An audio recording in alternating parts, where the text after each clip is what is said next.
Well, stop me if you stop seeing the slides. And I am Margaret Coffey. I'm Director of Sales for Schools and Libraries at Sourcebooks. And greetings from Chicago. I thank you for sticking around until the end. I'm the closer in the caboose, and I do talk quickly. So I've got about 10 titles to tell you about today. I hope that you will follow us on social media, and I encourage you to download our titles on Edelweiss and NetGalley.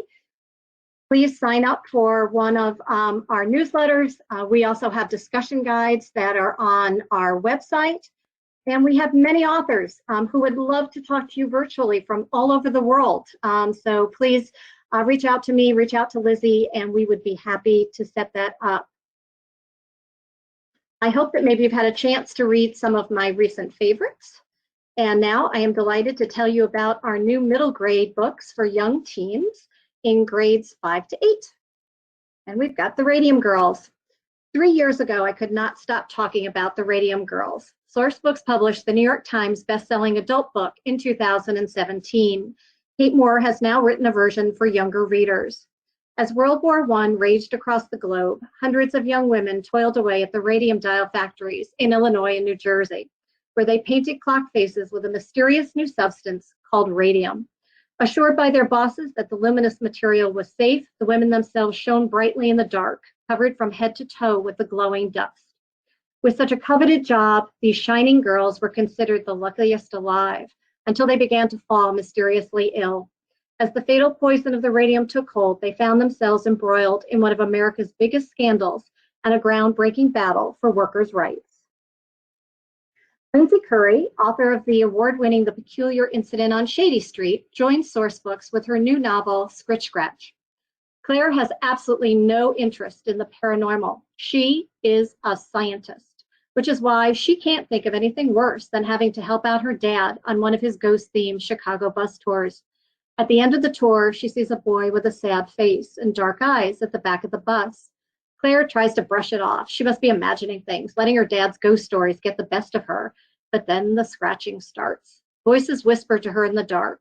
The number 396 appears everywhere she turns, and the boy with the dark eyes starts following her. Claire is being haunted. The boy from the bus wants something.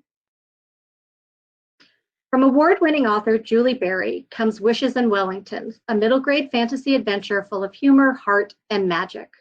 Maeve Merritt detests the rigid rules at her London boarding school for upright young ladies. It might as well be uptight young ladies. When punishment forces her to sort through the trash, she finds a sardine tin that houses a foul-tempered genie who has no intention of submitting to a schoolgirl as his master. Soon an orphan boy, a mysterious man in ginger whiskers, a disgruntled school worker, and a take-no-prisoners business tycoon are in hot pursuit of Maeve and her magical discovery. It'll take all of her quick thinking and sass to set matters right. Maeve Merritt is one feisty heroine you won't soon forget. In the tradition of Natalie Lloyd and Ingrid Law comes a whimsical debut about a girl, her family's dream shop, and a nightmare thief determined to change the course of her life as she knows it. Marin Partridge loves working in her family's dream shop, where she can handcraft any dream imaginable. The shop has only one rule. Dreams cannot be given to a person without their consent. Marin has no problem with this until her sister Hallie has an accident that leaves her in a coma. When no one's watching, she slips her a flying dream. But a strange new customer from the shop has been following Marin and knows what she did. Now she's laid the perfect trap to blackmail Marin into creating custom nightmares for a dark and terrible purpose. Unleashed is the conclusion to the Jinx duology. Coding star Lacey and her friends attempt a rescue mission deep in the heart of an evil corporation to unravel a sinister plot. Lacey must use all her skills if she has a chance of stopping the evil empire. But can she take on the biggest tech company in North America, armed with only a level 1 robot beetle and her friends at her side? This strong STEM-based book is a perfect middle grade book for readers who are passionate about technology and coding. And now I'd like to tell you a little bit about our Sourcebooks buyer YA titles and a few of my recent favorites. Marika Nijkamp, the #1 New York Times bestselling author of This Is Where It Ends, comes Even If We Break, a heart-stopping new thriller told from 5 points of view by teens of different gender, sexuality, and social status. 5 friends go to a cabin. 4 of them are hiding secrets. 3 years of history bind them. 2 are doomed from the start. 1 person wants this to end. No one is safe. Are you ready to play?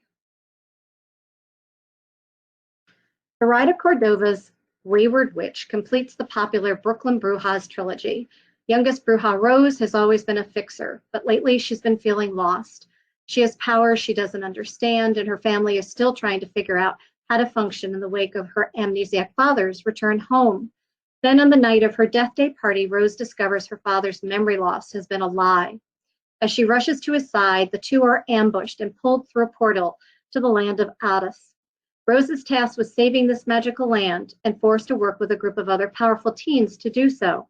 If Rose wants to return home so that she can repair her broken family, she must figure out how to heal Addis first. PJ Corchin deftly captures all the band humor and inside jokes in the Band Nerd series. Come join the wild antics of those lovable band nerds like the egotistical trumpet player, bad boy percussionist, flirty yet stuck-up flute, overzealous oboe, and many more. Explore the hilarious world of band geeks, music dweebs, and well, you get the picture. But be careful, you might just fall in love with them. Whether you've been in a band, saw a band, or can spell the word band, you'll love these instant classics. Lightbringer is the epic final installment in the New York Times best-selling Imperium trilogy from Claire Legrand. Queen Raelle, pushed away from everything she loves, turns to the evil Corian and his promises of glory. In the future, her daughter Eliana arrives in the Empire's capital as a broken shell of herself. Betrayed by those she trusted, she fights to keep her power at bay and away from Corian, who will stop at nothing to travel back in time to Raelle, even if that means destroying her daughter. Project Runway goes to Comic-Con in an epic queer love story from the author of Reverie about creativity, passion, and finding the courage to be your most authentic self. Rafi has a passion for bedazzling, not just bedazzling, but sewing, stitching, draping, pattern making, for creation. He's always chosen his art over everything and everyone else, and is determined to make his mark at this year's biggest cosplay competition. If he can wow there, it could lead to sponsorship, then to art school, and finally earning real respect for his work. There's only one problem. Rafi's ex-boyfriend Luca is his main competition. Luca's insecurities and Rafi's insistence on crafting perfection caused their relationship to crash and burn. And now Rafi is after the perfect comeback, one that Luca can't ruin. And last, Obsessed. A classic story of boy meets girl, boy stalks girl, girl gets revenge. Nobody knows Delilah like Logan does, and Logan knows this for a fact because he spends all of his free time looking through her social media profiles and watching her every move. Some might call him a stalker. Logan prefers to be called a romantic. They're meant to be together. He just needs to wait for the perfect moment to sweep her off her feet. Except during one of his spying sessions, he witnessed Delilah kill her abusive stepfather. His sweet, perfect Delilah isn't so perfect after all. But that's okay. Logan's not unrealistic. Everybody has flaws. And as long as Delilah understands that they're meant to be, everything will be okay. Everything will be totally and utterly perfect. If she doesn't, well. Thank you so much for listening. Alex has my PowerPoint, and I will get an Excel grid to you with all these titles in the morning. And I really appreciate you having me here. Have a wonderful night.